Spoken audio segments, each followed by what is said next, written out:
तो ये सालार मसूद गाजी अलैहिर्रहमा ये बाहर के कहां से हो गए? और वो जो जिसकी बात कर रहे हैं सुहेल देव कौन था वो? सालार मसूद गाजी लुटेरे नहीं थे, सुहेल देव लुटेरे थे।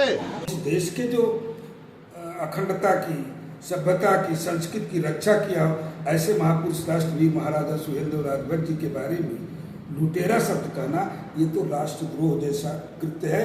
इनके खिलाफ राष्ट्रद्रोह का मुकदमा दर्ज होना चाहिए। इनको बता रहे कि मैं इतिहास का छात्र हूँ और इतिहास का छात्र होते हुए भी उनको ज्ञात होना चाहिए, यदि अध्ययन किए होते इतिहास के पन्नों को तो मेरे समझ से उनको यह जरूर पढ़ना चाहिए कि तुर्कों का आगमन भारत में कब हुआ है, तुर्क भारत में कब आए हैं, कहाँ से आए हैं।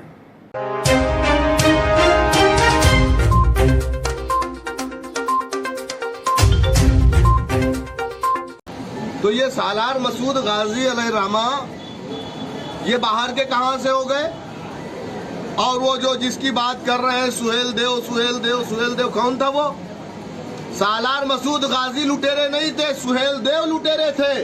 डॉक्टर पंचम राजभर जी, आपसे जानना चाहता हूं कि जो महाराजा सुहेल देव जी के बारे में अभी शौकत अली ने बोला है जी, उसके बारे में आप क्या राय देना चाहते हैं? देखिए, जो अभी सोशल मीडिया पर बयान चल रहा है, शौकत अली हैं, शायद आजमगढ़ जनपद के अहरोला के निवासी हैं, राजनीतिक पार्टी के प्रदेश अध्यक्ष हैं जी। उनका बयान आया है, मैं उनके बयान की घोर निंदा करता हूं और सरकार से मांग करता हूं कि ऐसे व्यक्ति के खिलाफ जिन्होंने एक राष्ट्र पुरुष के बारे में इस तरह की भाषा का प्रयोग किया है, अपमानजनक असंसदीय भाषा का प्रयोग किया है, ऐसे व्यक्ति के विरुद्ध कानूनी कार्रवाई होनी चाहिए।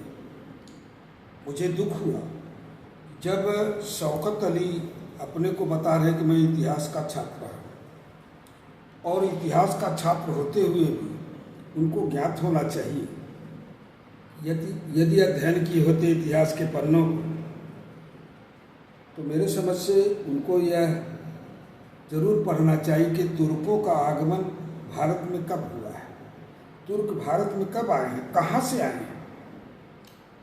और 10वीं शताब्दी से जब शुरुआत होती है और यहाँ जो सैयद सलार मसूद गाजी की बात इन्होंने कहा कि इनकी पैदाइश राजस्थान में थी, वो भारत देश में है, लेकिन इन्हें ये भी बताना चाहिए ना कि सैयद सलार मसूद के आका, उनके पिता, उनके जो मामा महमूद गजनवी, ये सब कहाँ से आए थे?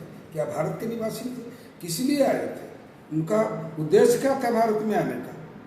अधूरी बात को काहे कह रहे हैं, जहाँ प्रमाणिक इतिहासकार हैं, जहाँ प्रमाणिक अभिलेख हैं कि नहीं ये विदेशी लुटेरा था, गजनी का रहने वाला था, और ऐसे व्यक्ति को महिमा मंडित करके और इस देश के जो अखंडता की, सभ्यता की, संस्कृति की रक्षा किया ऐसे महापुरुष राष्ट्रवीर महाराजा सुहेल देव राजभर जी के बारे में लुटेरा शब्द कहना ये तो राष्ट्रद्रोह जैसा कृत्य है। इनके खिलाफ राष्ट्रद्रोह का मुकदमा दर्ज होना चाहिए कि जिस राष्ट्र पुरुष के बारे में माननीय प्रधानमंत्री जी, माननीय मुख्यमंत्री जी, माननीय गृह मंत्री जी, माननीय रक्षा मंत्री जी जो संवैधानिक पदों पर बैठे हैं, बगैर तथ्य के नहीं बोले हुए ये राष्ट्रवीर महाराजा सुहेल देव जी राजभर जी के बारे में बोल रहे हैं।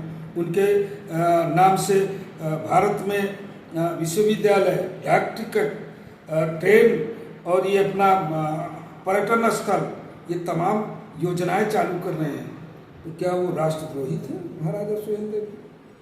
तो ऐसे लोगों के खिलाफ कार्रवाई होनी चाहिए। लेकिन एक चीज़ मैं स्पष्ट करना चाहूँगा कि ये जो इन्होंने बोला है AIM के अध्यक्ष शौकत अली ने, ये बहुत सोची समझी रणनीति के तहत बोला है और ये राजनीतिक षड्यंत्र है। मैं समझता हूँ कि ये जो बहुत साजिश के तहत बोला गया कि आने वाले चुनाव में कैसे वर्ग संघर्ष कराया जाए, कैसे जातियों में विखंडन हो, कैसे संप्रदायवाद हो, कैसे धर्मवाद हो, इस तरह की बात को लेकर के उन्होंने बोला है। तो मैं इनके शब्दों की और एक और बताऊंगा, सबसे महत्वपूर्ण बात, एक फारसी में किताब है तबायत-ई-नसीरी, जो 1248 में लिखी गई थी, मिनहाजुद्दीन सिराज ने लिखा था। इसमें स्पष्ट लिखा है कि ये भर जात के थे महाराजा सुहेल देव। और उसके पढ़ने के बाद भी अपने इतिहास, जो मुस्लिम शासक रहे हैं उनका बहुत ऐतिहासिक ग्रंथ है वो, जिसको एच.जी. रॉबर्टी ने, मेजर एच.जी. रॉबर्टी ने इंग्लिश में अनुवाद किया है। इसमें सीधे स्पष्ट उल्लेख किया कि ये भर जात के थे महाराजा सुहेल देव और इस देश के मूल निवासी थे। तो किस तरह से आरोप लगा रहे मेरे समझ में नहीं आता। दूसरी चीज़ ये है कि जिस चीज़ को ये लोग क्लेम करते हैं कि वो राजभर थे, पासी क्लेम कर रहा है कि वो पासी थे, तो इनको तो अभी तक उसी का इतिहास नहीं मालूम है।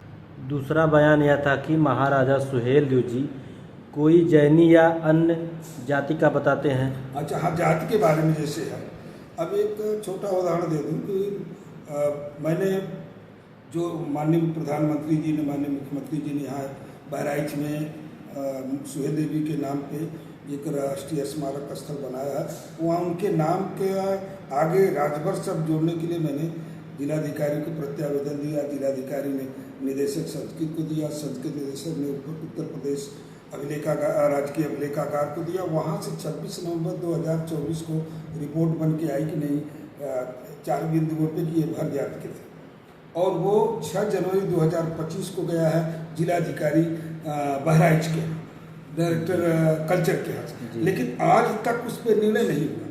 तो आज जो ये बोल रहे हैं शौकत अली, अगर सरकार की नीयत साफ रहती, सरकार अपने रिकॉर्ड को ही सही मानती, सरकारी अभिलेख को मानती, तो ये आज नौबत नहीं आती कि कोई पासी बोल जाता, कोई कुछ बोल जाता, कोई जैन, कुछ तमाम लोग बोल रहे हैं। लेकिन जो उनका फैक्ट है उनके बारे में राजकीय अभिलेखागार ने गजटियर के मुताबिक दिया है, तो उस पर अभी तक सरकार की कोई मंशा साफ है ही नहीं है।